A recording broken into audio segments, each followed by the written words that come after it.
નમસ્કાર દર્શક મિત્રો, વિડીયોમાં આપનું હાર્દિક સ્વાગત છે। તો દર્શક મિત્રો, અત્યારે હાલમાં જે સાબર ડેરીનો જે વિરોધ હતો તેનો અંત થવા જઈ રહ્યો છે, કારણ કે તેમાં બે વાત જે સાબર ડેરીના ચેરમેને સ્વીકારી છે। તો એક તો જે ભાવ વધારો હતો તેમાં ભાવમાં વધારો કરવામાં આવ્યો છે, અને બીજું કે જે જેલમાં છે પશુપાલકો તેમને છોડાવવાનો નિર્ણય કરવામાં આવેલો છે।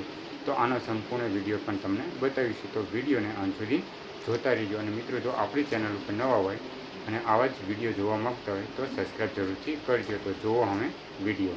ચાલુ સાલે દરેકની માગણી પ્રમાણે સાબર ડેરી 960 રૂપિયા પ્રમાણે ભાવ ચૂકવ્યો હતો, અને આજના નિર્ણયમાં નિયામક મંડળે જે 995 રૂપિયા ભાવ નક્કી કર્યો હતો એ ચૂકવવાનું આજે બધાની બેઠકની અંદર નક્કી કરવામાં આવ્યું, અને બાકીના 25 રૂપિયા એજીએમની મંજૂરીની અપેક્ષાએ ભાવ ચૂકવવાનું અંદર આ આંદોલનના કારણે પશુપાલકોનો પરિવાર જેલ ભોગવવાસી જે જ્યાં છે એવી એ દુઃખની લાગણી છે, પણ છતાં એવી બધા આગેવાનોની સંમતિથી હવે નિર્ણય લીધો છે કે ભાઈ એમને સ્વેચ્છાએ આજે તો કાલે તો પમદાર 2 દિવસની અંદર જે સરકારની એની કોર્ટ મેટરના હિસાબે જે કંઈ કાયદા કુંચનમાં હશે એમાં નિકાલ કરી અને બહારને કાઢવાની જવાબદારી અમારી બધાના આગેવાનોની છે।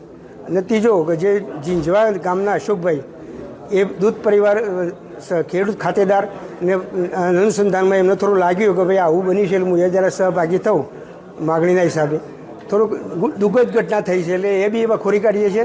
અને એમને મંડળને સ્વીકારી લીધી વાત કરી, એમના પરિવારને કોઈ લાચાર ના થાય, નિરાશ ના થાય એ પ્રમાણે એમના હાથે વ્યવહાર કરી અને સંતોષ કરવો એ પરિવાર ક્ષેત્રની વાત સાચી છે। બદલ બધા આગેવાનોની શુભેચ્છિક મુલાકાત અમે અહીંયા બેઠા।